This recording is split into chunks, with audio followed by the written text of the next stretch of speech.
Welcome to A World Gone Mad. I am your host, Christian McMillan, and I hope you enjoy the scheduled programming.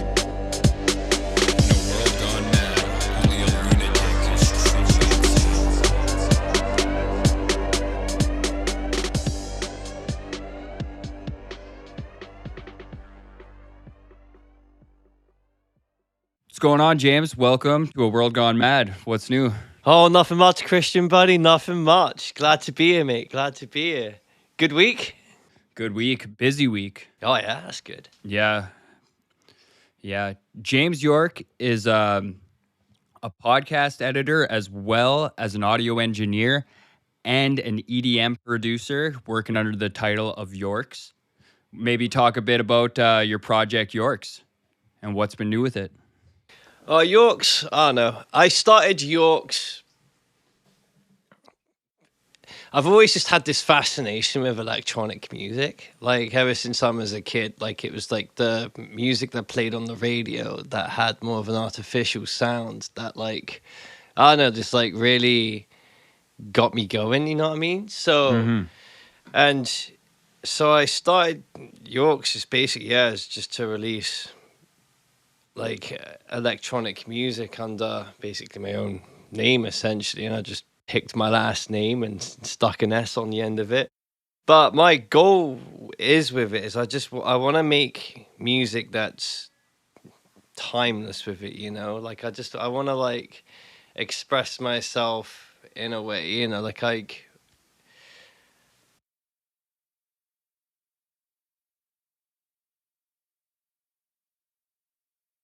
You recently you had a track come out last month, right? yeah, I released a track that was called Gargantuan, and Right. I was watching a bunch of the Alien films, and I got really inspired off that. So I thought, you know, I want to have like a track that reflects this kind of like like isolated, dark, like Desolate. desolate, very desolate. So I kind of go. I kind of, when I'm like making music, I kind of go for like a feeling. Like I'm not, like I've never been able to listen to lyrics. Like I hear a song and the lyrics would just go straight over my head. Like I'm pure, like actually, yeah, I just don't know why. I just like, often, you know, like read the lyrics to a song, you'd be like, huh, that's what they're saying. You know what I mean? Like they just go, I just hear like the mouth noises they make. So that's like why I like, that's another thing why I kind of drift towards the electronic music side, is because you can get really creative without using lyrics, and then you can turn words into instruments, you know, like you can like stutter things and play around. I just like I just use it, it's just purely expression. Like I just really feel making electronic music, I'm in my playground, you know, and I could do what I want. There's no rules, you know. I don't have to, you know, when you're recording a band, you know, you're trying to keep the like the room intact. If you know, like you're trying to make it sound real. You don't want it to sound like it's artificial. You know, in some ways you do, you know, you can add a bit of a texture and stuff, but for the most part, when you're like doing like organic music, it has to sound organic, where electronic music kind of just opens like Pandora's box on this whole world of like, you know, Yeah, you're not limited psychoacoustics and to stuff. Like, reality all of a sudden. yeah, you can go, yeah, you know, you can do anything. Anything is possible. Like, and you can just get creative. Like, you know, you could have an entire song that just goes, you know, and just has all these like, you know, it's so fun. It's so fun and expressive, and it's such like, and it's so diverse. Like, yeah, it's just like one of those things where it's just like anything is possible. I agree. And I totally see that being super appealing to somebody who's all about the emotional essence of a song, and that being the foundation for your Yeah, writing inspiration. yeah, no, all the time. And like, you know, like I'll start with like, you know, like I really put on like the tension and release vibes. Like, hmm you know, like And I'll you do it have, super well. Oh, thank you. I tried. Like, I really put like I'll sit down, I'll write chords, and I'm like, yeah, now let's like give them this, and then do that, and now let's just pull the rug from underneath them here, and Mm-hmm. then let's like throw them that. Like, I have a track called Roller Coaster, but the whole premise of the track is you're on a roller coaster ride. It slowly builds when the drop builds up. I actually got like a roller coaster sound like mixed in the back, like A chugga slowly. chugga. Yeah, it's like a little chain clicking. Then it drops, and then it's just like, and then like the whole like emotion I wanted was you know, when like those corners just turn you left and right, like, you know, Mm-hmm. I wanted that snapping feeling. So I'd have it drop and it goes down, and then it like, then like the feel would come, and then it would just shift upwards, and then it would shift left and then shift right, and like, and yeah, and it's just like, and then the middle eight is kind of like when the roller coaster comes back around, Mm-hmm. and it slows through the deck or whatever where they will get on, and then it goes off again, like Right. for a second round. So yeah, like I just really like I just want, yeah, I just want to like write, turn like feelings and things I feel into like music. That's awesome. That's funny, and I think that's probably why we've come together to start working on this project together as under my moniker Saren, and then you under Yorks, and you've done more than half of the beat making. I'd say you carried the brunt of the work on the beat making for those. But I'm so enticed with lyrics myself. Since I was young, I would know all the words to songs, and I do think in words a great deal. And I think that's funny. That's probably why it's synchronized that we would do a project together. Yeah, I'm bloody jealous of that. Like, I've tried writing lyrics. I really like tried to. I'm like, yeah, because like I went to school for guitar, which is probably like, I don't know. I learned a lot about music from it, but I think I'm definitely more like a producer than like a guitar player. But like, yeah, no, I went through a phase where I was like trying to write lyrics, trying, and I spent, and it was just like, it was just garbage. It was utter rubbish. Mm. Like, I was Do just you like, find yourself feeling uninspired in particular when it comes to yeah, words? Yeah. yeah, and it's just like, I don't know, I know, and it's just like, yeah, no, and at some point I'm just like, you know what, like, words aren't your cup of tea, like and what really gets me going about music, and I think about it, and it's just about it, it's the music that it's not the words. Like, when I hear something and I'm like, whoa, it's the music that takes. Sometimes when I do hear the words, like, it can take me, like, I don't not hear all words. Like, I do have, like, you know, a couple songs where I'm like, oh, I get what you're singing about here, and I use the lyrics he's singing to tell me the story. But that's rare. Like, most of the time I'm like distracted by everything else that's going on. I'm like, Right. oh yeah, check out, like, actually, there's a funny story. There's this song, Joe Bonamassa has a song, and he has this really cool chord change in the verse, and I was just playing it over, and I'm like, fuck, it's so cool, just the way he just comes in. And Carmen, my girlfriend, she was just like, it's a song where he's singing about like leaving his girlfriend. So I'm Right, just right. playing this song, and she's like, "What are you trying to tell me?" I'm like, "What? Like, listen to this chord." And she's like, "No, he's singing about leaving his." I'm like, "Oh, okay." I get that. That's funny. I've always had that issue because I love breakup songs, regardless of if I'm in a terrific, happy, incredible relationship. You will find me all the time listening to sad music about, feeling desolate or removed romantically, stuff like that. Do you reckon it's because it's just so raw, like, you know, like there's so Hmm. much emotion in like a breakup song, because it's kind of like, you know, I guess like your internal self is exploding, so like your music's gonna be a little bit more interesting during the. So I guess like it's not like you're like holding on to the fact that the theme of it, you're just like, but look at the fucking passion in this shit, Hmm. man. Like, this Hmm. is fucking. Yeah, I think part of it is that we're all really drawn to vulnerability in art. I guess, yeah, because I guess it's probably like we see it a lot in ourselves, and the last thing you want to put on your forefront is vulnerability, right? So Hmm.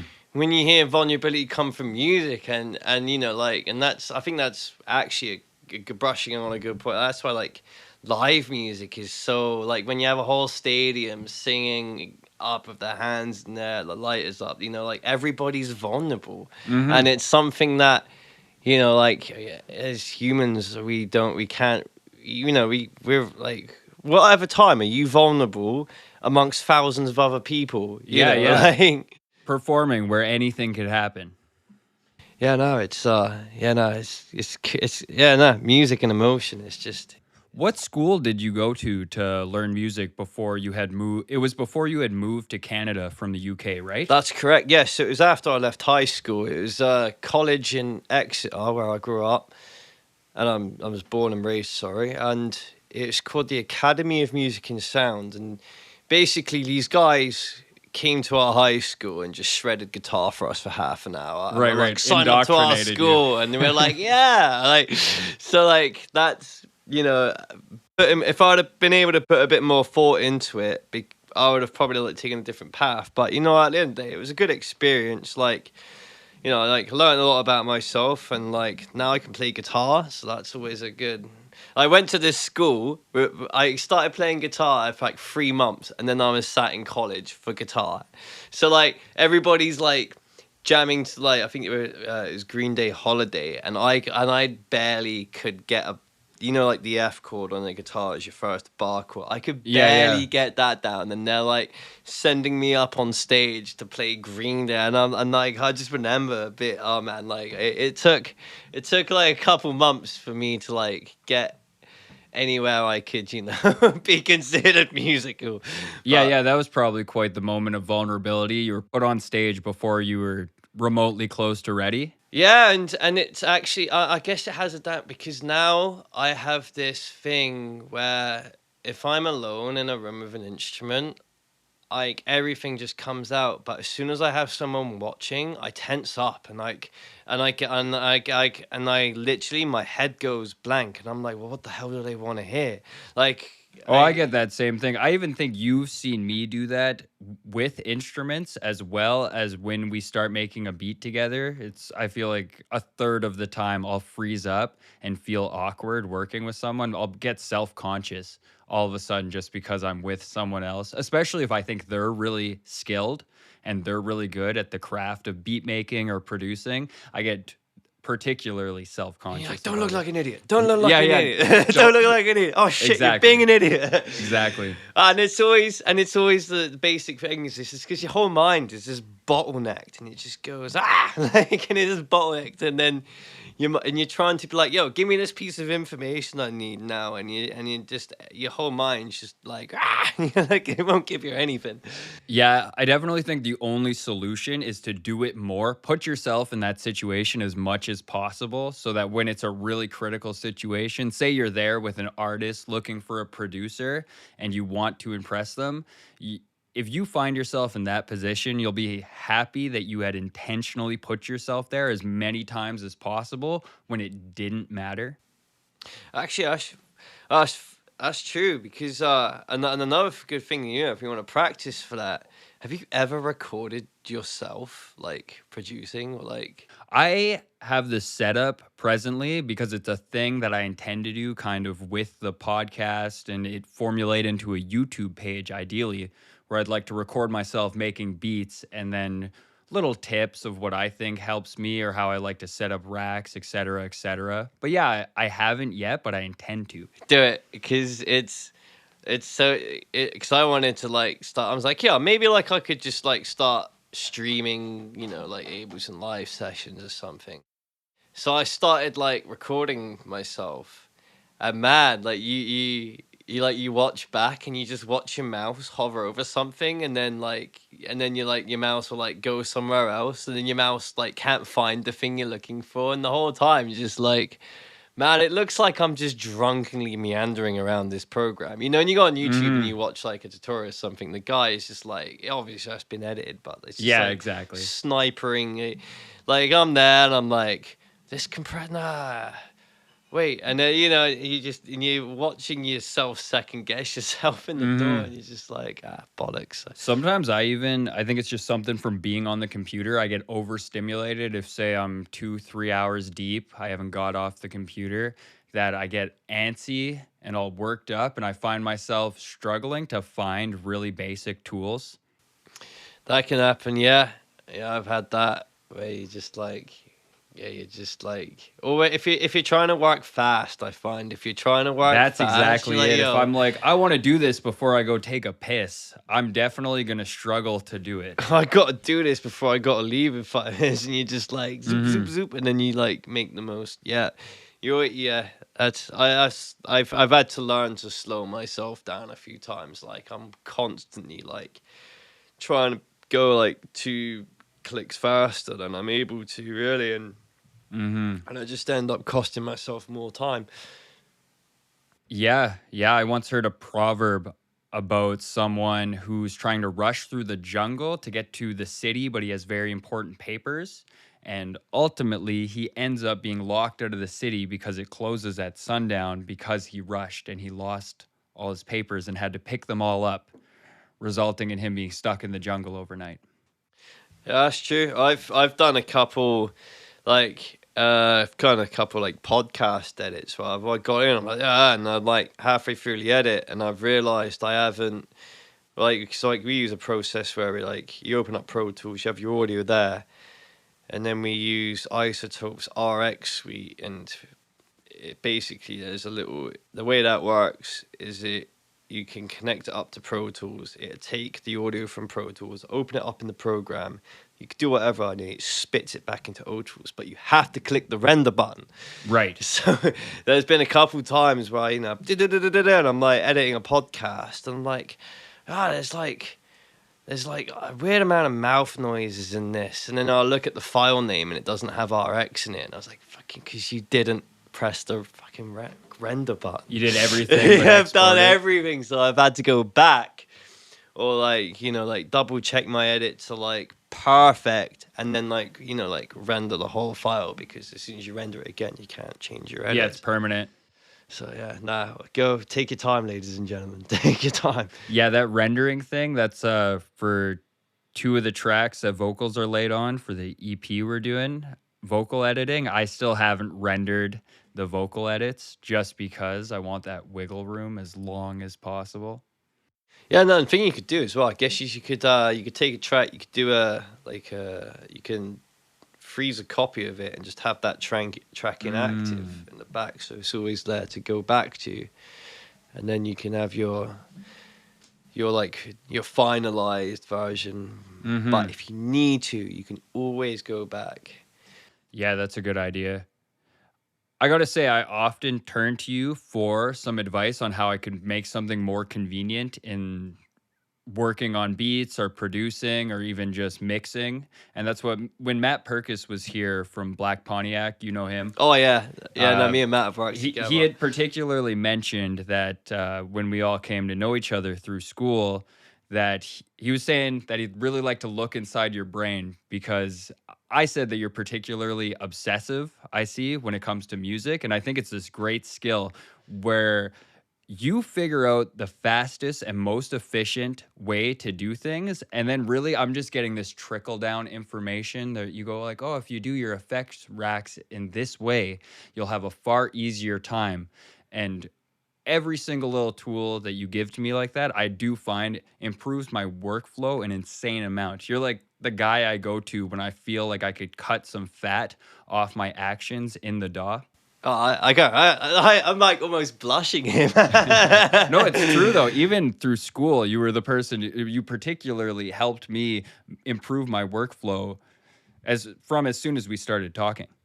Well, like again, I spend like a stupid amount of time in Ableton. Like I don't like if that thing was recording me, like I'd have a commercial Ableton pilot's license. Like and I just, and like I said, it's a playground. I just love dicking around, and I sin, and like Ableton specifically is very very modular, like and as soon as you understand that, it becomes it like it's like it It really keeps opens going. up. It just keeps going, and you can do anything. And like I remember when I first started in Ableton, I'm like, yeah, it's all right. Like the ones the plugins they give you, are all right, and you'd still, but like the more, and you'd still like use third party VSTs and stuff. But the more you use it, and and you discover like how to use the effects rack system, the more you're like, and then like, and I guess it's like tinkering and tinkering and tinkering, you're able to just like totally do what you want with sound. Like I feel like I'm playing with Play-Doh. Yeah, Like when you say modular, are you talking about in terms of synthesis in particular? no, Or I'm do you just mean in talking the DAW's flexibility? doors flexibility. Like the Okay. parts you get, the parts can talk to each other very easy. So like for Mm-hmm. example, like one of my favorite little things is like I have a plugin called Shaperbox 2. It's made by Cable Guys. It's fantastic. Like when it next goes on sale, you should get it. Yeah, yeah. Remind me. That's what you're always sending me. You're the plug for plugins as Plug for well. plugins, You're but always sending me the this sales. this is an incredible tool. But everything it comes with, you can make in Ableton. So like one of the things is this is like a volume altimeter. So it essentially is you could tie an LFO shape to an automation perimeter, and it does it all within the plugin. So you load up you just draw in the shape, and then Mm-hmm. like and it just, yeah, you get it. So what you can do in Ableton, there's a thing in the Max for Live section called Shaper, and it's basically the same thing as a shaper box. You load it in, you draw in your shape, and then you got to link it to your gain knob, and Mm-hmm. then and then it's doing then it's doing, and then you're automating your gain. But like you got, if you're following this, you have to be careful when you're linking the shaper to the gain control. The maximum it can go is 50%, or else you'll be increasing the dB by 100 or Right, however right. high. So you got to mess with the is it the offset as well as the depth? Actually, no, it should be right next to the mapping function. It have 0% and 100%. You want it at 50% when you link it to the gain knob on the utility. Right. You know what, do you want me to explain that again? I feel like I just like totally No, like scattered that explanation. no, no. I think it's okay. I understand what you mean. I feel like even what you're describing is kind of the process for of something like Serum, except for you're talking about doing parameter adjustments in it manually. Kind of, yeah. No, I'm just talking about like yeah, I was just like, I'm just making a reference to this tool Shaperbox, which does, like, it comes with it comes with little different segments, but one of the segments is a volume thing. So it goes on your track, and you can draw in an LFO shape, and then you can set like, oh, do you want this every quarter beat, or do you want this every one bar? Mm-hmm. And like a popular thing to do is, like you take a bass, like your bass, and you stick like, the shaper on the bass track, so that when the kick drum comes in, the bass doesn't play. So you have the automation like shaped up so that every quarter note, it's like how you get that like pumping effect. Right. So you can do that in Ableton by using the shaper that they provided you, and by linking it up just to the utility gain control. So it's Right. especially an example that you could just use Ableton to make instruments and effects, and you can, once you can just start going into rabbit holes. And Yeah, you had shown me basically how to make a really high-tech synth just with the Max for Live tools. And yeah. that actually opened up the windows for me to be able to look into my options of making really creative synthesis. Well, yeah, and you can just keep going, and then you make a sound, and then you can just keep evolving in it, and then you can go right back to the beginning of the chain, and you change the oscillator to a square wave or to a triangle, and it changes it again. Then you turn one other knob, and it changes the sound again, and yeah, it's just so like I'm trying. Like actually, I think like sample packs are. I've now that I think about it, I've been like probably like the biggest damper on my creativities, because Mm. I used to be releasing like tracks a lot, and that was when I had like maybe like one good sample pack which I took drums from, but like that was it. And now that I found that I've got like about 300 gigabytes of samples, I'm opening them up, and I'm not, like before I would take, like the 10 riser sounds I have, and with those 10 riser sounds I could basically generate I could take it, okay, this is my starter sound, but this is what I want, and then I work from there. But now I'm going through a sample pack going, no, this is the sound I want, let's just go to the sound I want, like, so I'm shopping for sounds that I've already thought, like I already know I need. So like a lot of the time just gets wasted crawling through sample packs. Hmm. So I reckon I should just, what I need to do is cut those down and just go back to like my one good folder to reach to. But on that note though, what I do though, like I know a lot of people struggle with kicks and drum sounds and all that. Hmm. What I have done is I have a rack made up which goes through all my kick samples with a turn of a knob. So I literally, in my default session, comes up the kick drum and the snare drum, and I think the hi-hats as well.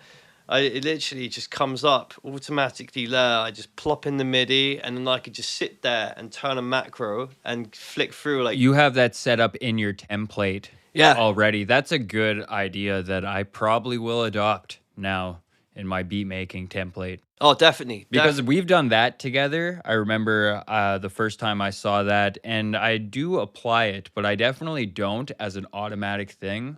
But it would make an entire sense to have that pre-saved in the template so that you're able to scroll through your 300 drum samples at the turn of a knob. Oh, and it saves so much time, and then you can kind of go for your kick drums and be like, all right, I want to find all my transient kicks. Like I just want to find the kicks that go like, like just something like nothing heavy, and then you make an instrument rack transient kicks, and then you're like, oh, I want, and like yeah, I've got like a couple racks of just claps, and like I've got, like fat snares and soft, like, and then once that template's loaded, and I have and I make, because like what I did used to have was everything under one control. Like, so I had one macro that went through the sample pack, and then the other macro would go through the individual samples. But I was kind of finding the same thing. Like, like I'm looking for a transient kick, and I'm going through all of my it's Every kick. faster, but I'm still fishing through. So now I'm going a step further and organizing things, by their subcategory. And then I can load up a rack and say, I'm like, oh, I want the kicks to be, I'm looking for this kind of fatter snare. I can then just press Q on the keyboard, bring up the hot swap mode, and then it goes straight into the folder that rack comes from, which is where all my other racks are. And I just go, like fat snares, and I'll just switch that out. And then that same knob goes through those and it's just like, yeah, it's just like finding little ways like that. If you're doing something more than once, just save it as a rack or have it as a rack template. Yeah, I think that's you're trimming the fat, right? All that unnecessary time you spend dicking around. It does seem, it's funny because I feel like while creating music, you really don't want to think about things like organization and structure. You just want to go be creative and have fun. Nah. But those little times that you prioritize structure and organization for when you're wanting to have fun and just be creative, or you're in a high stress situation, you want to impress somebody, makes the world of difference where you're able to just go in your DAW, have everything preordained for all the options you could possibly want and know how to access them with ease. Well, it's your tool. Learn how to bloody use it, right? Like, Yeah. like it's like, Well, what you're describing, I feel like reminds me of a martial art where you're going to learn the more and more efficient way to do a move that's going to make it less noticeable and less advertised before you make it and stuff like that. You're going to be able to just go straight for what you want unpredictably. yeah, and it's just like workflow, and it's just like, again, like I was saying earlier, have you ever recorded just self-producing? Because the amount of times I was watching myself, my mouse was just looking for something. I could tell watching my mouse, I was looking for something and I couldn't find it. And then, in that you count all that time, like you just want to effortlessly just have your palette and just be flicking paint at that canvas and be like, oh, I want red, Yeah, it is. You don't go to the store and go, like, oh, I need red paint. Get in your car, drive down to the store, and you're like looking for red paint, and you get back to there. Okay, now I've got the red paint. Now I need green paint. Now you should have all your paints ready. Like, Yeah, that's a good analogy. I find it's almost like any skill, and what you're describing in recording yourself is something you hear anyone say about anything, whether it's playing an instrument or it's a martial art, or you hear stand up comedians always talk about how much they had to watch themselves when they were getting started. Yeah, no, that's in guitar school. It was like you need to record yourself because like the only way you get better is if you listen to how you play, and it's just like, yep, Yeah, for sure. I find like myself doing it with everything. If outside of formal lessons, whether it's a vocal lesson or a guitar lesson, when I'm practicing in my own time, I always now put the recorder on so I can hear how terrible I am later and then work on it. Because you do all these things you're not even aware of in the moment, whether it's your posture's bad while you play guitar, right? Putting a camera on, you'll notice that so fast. that's true. Yeah, no, I've definitely like I'm definitely there in the bad posture police. Like Mm. my posture sucks.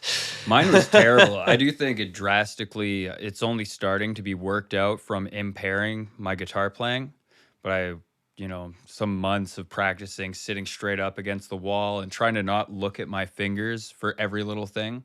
I think those classical guys kind of had a point, you know, like Yeah, where they're just holding it like on their lap. set up. Actually, a funny thing is, I went to in school. I went to a guy in my class. He played flying V guitars, Hmm. so we'd all be sat there in the guitar lesson. Like there'd be like 25 of us. There you go. And there'd be 25 of us all sat there, but with our guitars. And then he would just be sat there with his flying V, and then like the crevice of the V would be rested on his thigh. So he'd be sat there pretty much with like playing this V electric guitar exactly like a classical guitar. And it was bloody brilliant. Like out of all the you'd think that that guitar was being the most uncomfortable to play, but it wasn't because it just fat straight into his lap. Like the V just hugged his leg, and he could play it like a classical guitar. I was like, I find if I'm sitting down, I'm always very inclined to play a guitar of that sort that way. Like whether it's a Jackson or a Gibson, whatever, I just want to pop it right on my thigh. yeah, it's like playing a guitar like you'd wear a tuxedo. You know, you're like, oh, I'm gonna Mm. play guitar. Yeah, no. When you put out Gargantuan, I saw it was shared on a particular streaming app I've never seen before, and I can't remember what you had said, but you were talking about why you particularly liked this streaming platform. So this streaming platform is called Audius, and the reason I use it is because, well, one, it's a newer platform, and you know, like when a newer platform comes, you have a better advantage. You have more of a, like leverage of getting like hits and likes and Mm. stuff before it gets too oversaturated. You know what I mean? So, and then the second reason I use it, well, it's probably more like the first reason, more of a first reason. Sorry, is because the whole thing run so it was designed as a SoundCloud replacement. Like that's what they said there. Like we want this to replace SoundCloud, Okay. and when people interact with this website, we want to give like to the people who interact with the website. You know, so like the more you interact with it, if you they award you these like coins, and they're actually tradable on the crypto market if you want to go down that route. But so like the whole website works on blockchain and all of that yada yada yada. So when you upload tracks, it's just like every time someone shares that, every time someone plays it, you basically are earning more of these coins, which can be used to unlock more features of the site. So it's kind of like the more coins you have, the more of the site you own. Okay, and when you say unlock features on the site, like what kind of features? Honestly, I'm not too sure exactly. This is like Things the that will it's. help you reach more people easily, I or is think that supposed to be so. the appeal? They had something.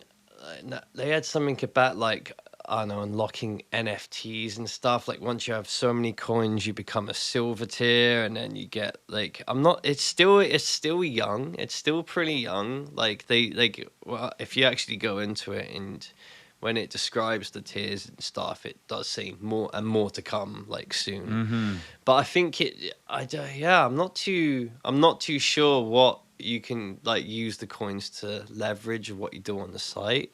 I think right now it's because it's still pretty young. It's still pretty like, you know, everyone's got like the same leverage, you know. Like I know they have like they have a bronze tier, a silver tier, and a gold tier, and you can start. And this is where like the existence of my knowledge and stuff really gets a little thin, is how this all works, because like you can like sponsor a node or something, and then that costs X amount of coins, and then you can generate more coins by doing that. So like, yeah, no, you have to, but there is white papers and stuff you could read about and how Okay, it it works. sounds like they have their own economy going on, right? And it incentivizes you to continue using their Yeah. platform. Like the coin they use is called audio coin. So you can like go onto like Coin Market or whatever it is and like type in audio coin, and it'll give you like a value compared to like the US dollar. Right, right. Just like if I was to go on Wealth Simple and just look at their crypto market in general. Yeah. You're hearing more and more apps using blockchain technology. So what was it called again? Like the stream, platform. it was called Audius. Audius, okay. And it runs on blockchain. That's so interesting. I had just heard of Odyssey, and I believe it's trying to be a YouTube alternative, if I remember correctly, but it also functions on blockchain technology. Yeah, no, it's unique stuff, and and yeah, again, like I'm pretty thin at how it works. I've tried to, but then again, I'm like, you know what, like that's not my cup of tea. You know, like I like to like learn a little bit about it, but like I'm not looking to be like fully like crypto bro or anything. You know, Yeah, you're not looking to buy property in the metaverse. No, definitely not. And like, well, that's the thing with the NFTs. Like, I was looking at the NFTs for a bit, and when they first became like a thing, I went to a convention where they were like not a convention, it was like a panel, like an NFT panel, where they were talking about it and the different ways you can earn money. And I got a bit interested in it. I was like, oh, this is really cool. This is really cool. Like, you know, like there was a story about a guy who just went around taking pictures around Vancouver and was just selling. This guy who went around Vancouver taking pictures, and he was selling the pictures he took on as NFTs online, making bank. So I thought, I started looking through it, and I found that people were selling these collections. So I started making my own collection of like, I was gonna release these little like babies dressed up as ravers, and I made I wrote a computer program that spit out like different traits and stuff this baby had. So like the computer program would be like a typing, give me 100 babies, and it'd be like, all right, so like the computer program would go and it'd be like, okay, is it going to be a boy or a girl? And I think I actually looked up the actual like statistics of chances of getting a boy and girl, and like used that to like decide. And okay, what's its eyes? Is it going to be like, you know, is it going to have sunglasses? Is it going to have like aviators on? Is it going to have no glasses? And each tribute had a certain percentage I had tried, and so I could like press it spits out 100 of these unique babies, and then the only task is to draw the items on a template. Right. But then and then you'd sell them as NFTs. Exactly. Yeah, okay. Exactly. But then as I was like working on it, I was kind of like, you know, keeping my, and then I just kind of was just like, the more I learned about NFTs, the more unappealing it became to me. Like I was just, yeah, I get that. I was just like, it sounded fun at the beginning, but like the more I was just like looking at all these different collections and stuff, the more I was just like, like, I don't know what I think of it. I do somewhat think there's going to be this branch off of a subsect of society that wants to live their life online, it seems like, because you have NFTs, right? And you own them in the virtual world, where now you can own property and you could have your cryptocurrency. And it just seems like they're really getting a lot of people to invest a lot of money in artificial life. And I'm expecting it to expand more. Oh, it's always been a thing. Like, I mean, if I look at games like, what's it, World of Warcraft, I think. What's that? Is it World of Warcraft, the one where you have to, like, it's made by Blizzard, in it? you'd always World of see it's like a Warcraft is made by Blizzard. yeah, no, it's the one where you have to pay to be like a part of it, right? Like you have to like I always remember being in the game shop as a kid, and you and it always baffled me that you could buy this game and you'd have to buy the game, but then to play the game you'd have to pay monthly to play the game. And I was just always like, well, but like, yeah, no, like, people get like heavily addicted into that, like. And there was another game, I think it's called. So my phone is just doing stupid things. Let's put it on silent, and it's taking itself off of silent. There we go. And then there's a game, I think it's called Second Life. Okay.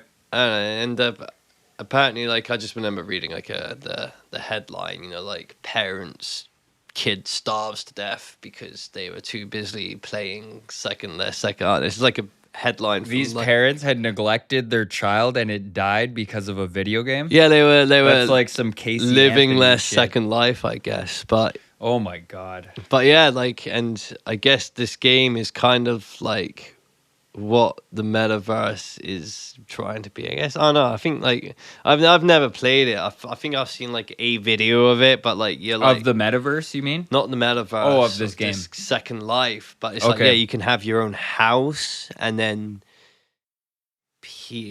I was just watching this this video of this guy who was just like hacking into people's lands and pissing them off, and it's pretty funny. But yeah, but like, I think I don't know. What do you think about the whole metaverse thing? Like, I don't know what I think of all of it. Sometimes I don't even know what I think of crypto in general, because I've been having I forget his name, but there was an economist I was listening to, and he is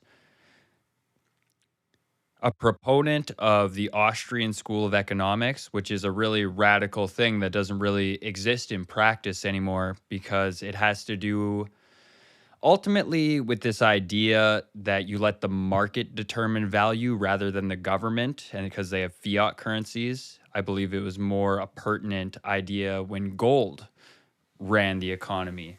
But he was talking about having a particular interest in Bitcoin because it has set parameters and can't change. So it's the only crypto that you could look at as a hard currency, because all the other ones are able to change indefinitely, and it makes them less valuable.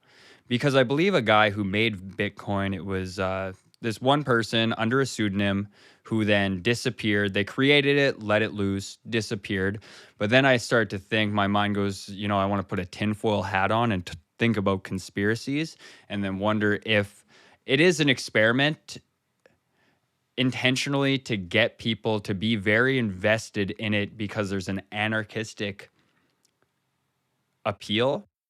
But then perhaps this person who has disappeared into the ether is actually, let's say, something like a financial interest group, a worldwide financial interest group running an experiment, and they will return and they will change the parameters, making it something more of a centralized idea. So I almost sometimes think that it's all a ruse. It's a red herring. But I really don't know, because a part of me does think that people could easily evolve to want to live their lives artificially as well.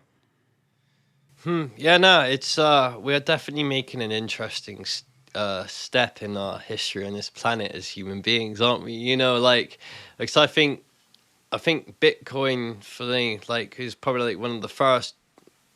I'm probably wrong here, but it's like probably like one of the first instances of being able to buy something without buying something. You're literally buying some ones and zeros in a certain order that gives you access to these other ones and zeros in a certain order that you can trade for money. Like even.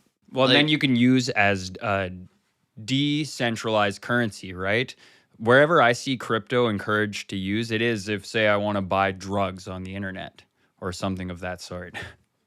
Oh, yeah, it's yeah, and I guess also another like appeal to it is for like countries that don't have like a stable currency. Like, I guess like it's a way, maybe they don't have a stable currency, and like I know like a lot of, like You mean People's, somewhere subject to something like hyperinflation, like say a South yeah, American country or or like what somewhere Germany went where through they in the keep 20s? American dollars under the mattress, where, Right. like where like it kind of gives an outlet for people that maybe like like you can go on the dot, you could get hook up to the internet and buy Well, some Bitcoin, hide, I don't know. You can, like, it's a little bit of like private freedom, I guess. though it's clearly so unstable presently, it makes me want to watch Bitcoin just because of this one individual's case for the interest in it as being the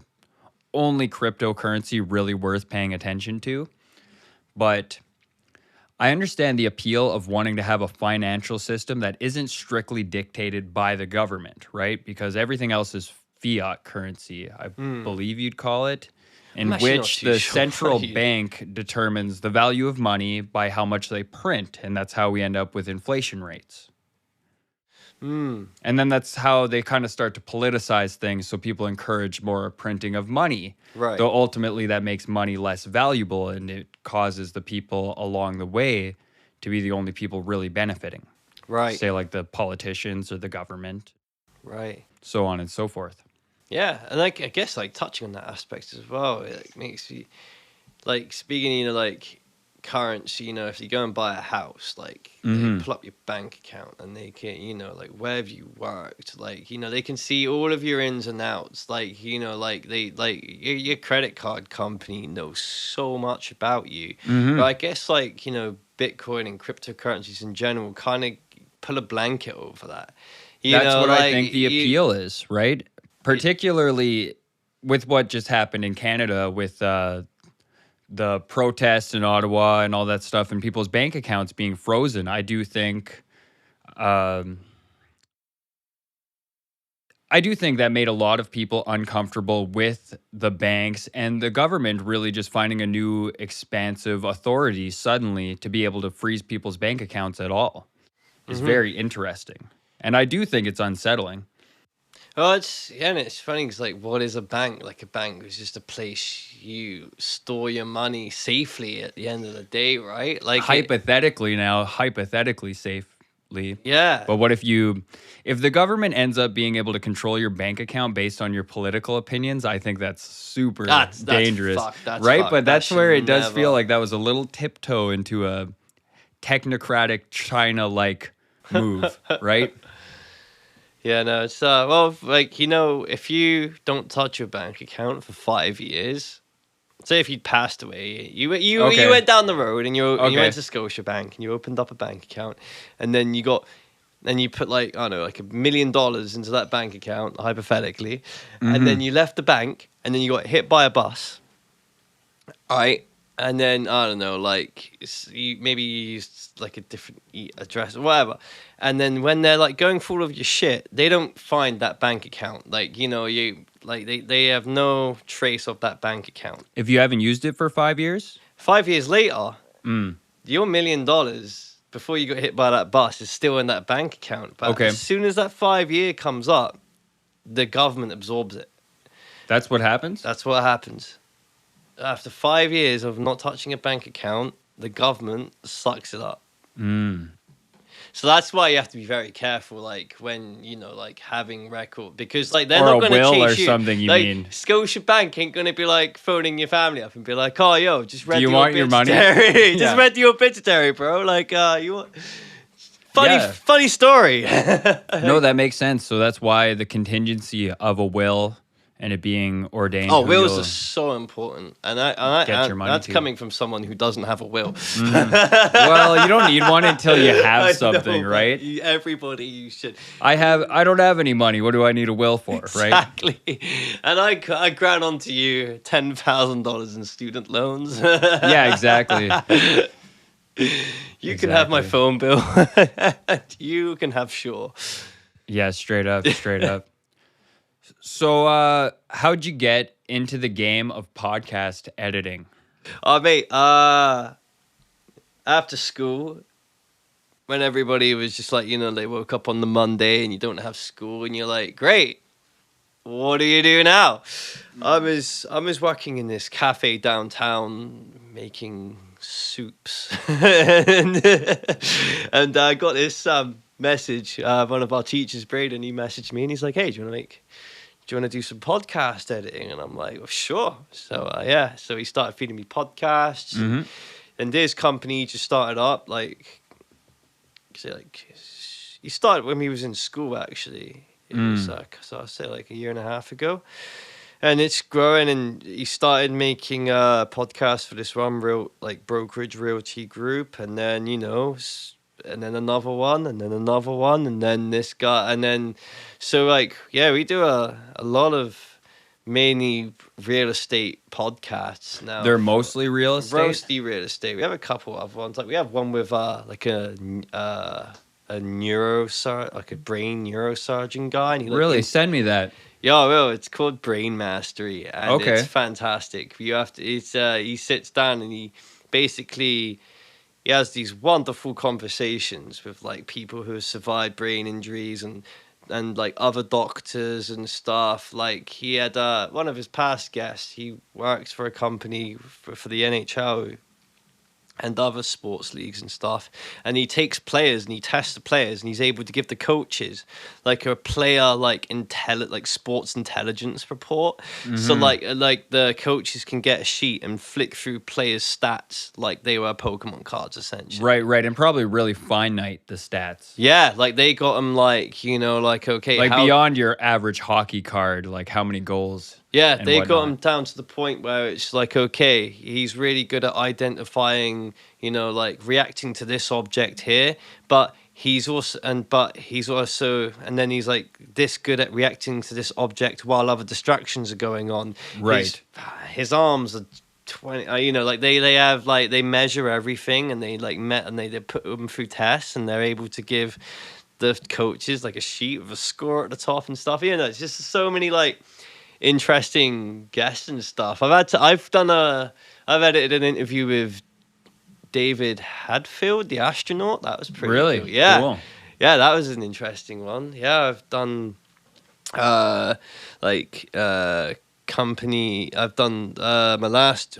I did a show this week. You had the mayor of The mayor show? of Langley. Yeah, Oh, okay. the mayor of Langley. I'm gonna have to Google that because I get two places in Vancouver mixed up all the time. Oh, you're not confident it's Langley? I'm not, but hold on. It's the you might want to edit this. Langley. Where is Langley? Is Langley on the SkyTrain line? It's on one of the Sky trains. Yeah, no, it's not Langley. But yeah, one of the surrounding Greater Vancouver area mayors. Oh my god, I'm so bad. That's Seattle. Hold on. Let me just zoom in. Like I said, when you're on the spot and you're trying to like zoom in or something, I've just forgotten geography. Like I'm trying to find Victoria on the map. There it is. There it is. And the place is Langford. Okay, Langford. Langford, not Langley. Langford and Langley. You can probably see. Hey, how you were pretty close. They have the same. They share some same letters. Word up. Yeah, but nah, like yeah. So that was as a guest we had this week. Done like the mayor of Langley. It is Langley, right? That's around here. Langford is what you just found. Yeah, Langley. Langley is the guest of we did was the mayor of. That's their Fuck, name. you might want to edit that whole fucking. Oh no, it's okay. It's okay. That's funny. So the name is Langley. Langley, yeah, it's a city near Victoria on the island there. That's funny. They're getting Tesla police cars next year. On the island? Yeah. Really? In Langley, yeah. Where'd you hear that? From the mayor. Really? Yeah. Wow. Tesla police cars. You imagine? I want to know what their sirens sound like. Yeah. Some Skrillex or some like. Did you notice the change in police sirens? Was it, I think, last year or the year before that they adjusted the frequency of all the sirens because people had become desensitized to it over time and were less reactive? No, I wasn't aware of it in Vancouver because like that's probably like when I moved here, so they're like foreign to me anyway. But I know in Calgary they redid them all. Have you heard the Roofer sirens? No. All right, I don't know. Actually, that's a good point. I don't think I've ever heard one in Vancouver, but in Calgary, they've got a device and it sits on the front rammer rail of the vehicle, Okay. and it goes woo, woo, woo, woo. And basically the idea is that like people listening to music in cars and stuff like would like they'll feel it, the siren, instead Really? like instead of hear it, and it's just like a woo woo woo woo, and it's pretty cool. It's eerie as well. Like the interesting first idea. time you hear it, you're like, what the hell is that?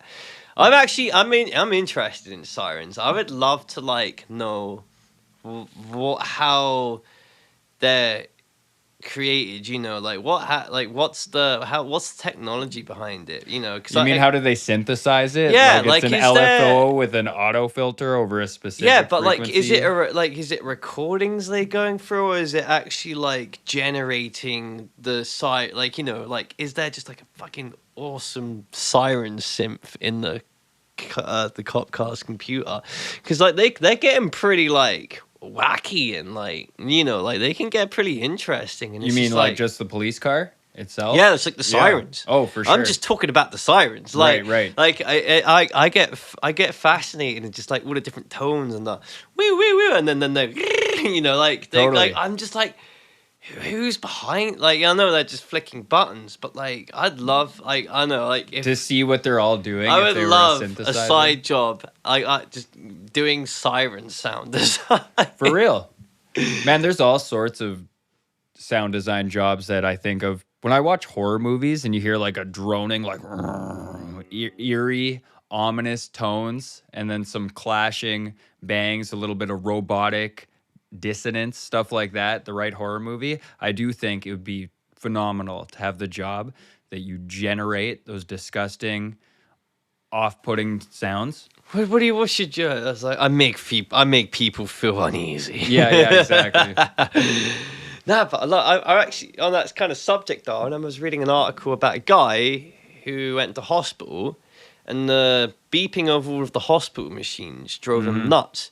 Okay. And he was a sound designer, something. So I think he was like working on a project where he was volunteering his time to change the sounds of hospital machines. Like he was like designing new sounds. He's just sat in hospital, and instead of like a beep, beep, beep, maybe could be a bit more creative, give a bit more variation, and maybe the different tones could like mean different things to alert the nurses better to something. Right. Like that'd be. Oh no, you feel if you're just in the hospital though, and you're like your IV meter or the machine that's plugged into you just starts going. You'd be Oh, like, for what sure. the fuck? Yeah. If you could have a rave instead every time something goes wrong. Or just like a gentle, like like you're going into cardiac arrest, and it's just like dun dun dun dun dun dun. dun. It's like ushering you out of life with symphonies. Just playing you out. Yeah. You leave with a theme song. It's quite catchy, actually. It takes the mind off the pain. Yeah. Straight up.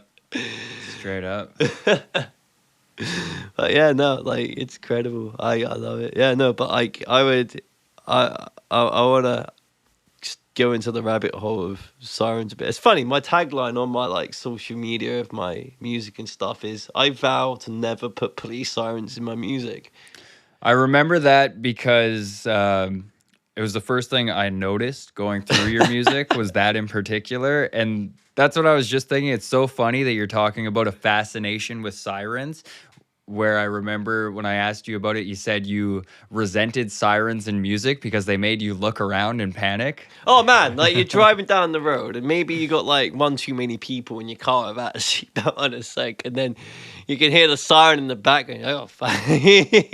Oh, no. Yeah, straight up. No, I believe that's why they changed the frequencies, because that's one of the reasons we've become so desensitized to them, as we end up just using them, and whether it's television, music.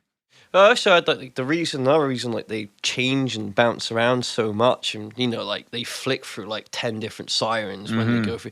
It's because as the sirens bounce around all of the downtown buildings, it because the sound's constantly changing, you can't work out where it's coming from because different frequencies are bouncing off. I guess like that siren reflects off that wall a bit better, and then it changes that and it reflects, so like, yeah, because like if you're ever downtown or something like that and you hear a siren, try and listen and like be like, where is that coming from? And oftentimes it's all around you. Because I remember as a kid, man, like we used to get up into shit, and as soon as if I heard police sirens anywhere in the distance, it was time to get the fuck out of there, Right. like, and sure enough, like, yeah, like 9 times out of 10, if you heard sirens just a little bit in the distance and you stuck around too long, yeah, they'd be there and they'd be coming after you.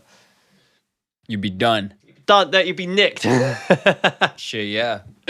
Well, I think we'll wrap it up there. Where can everyone find your stuff? Where's your plugs at? I am rarely on Instagram at official Yorks. You can find me on Spotify by typing, it's just capital letters, YORKS. I promise you I'm gonna have more tracks coming on Spotify soon. That's right. If you want the vault, go to Audius, and that is, I'm gonna spell it out because honestly, I am terrible with words, as you probably know from listening to this.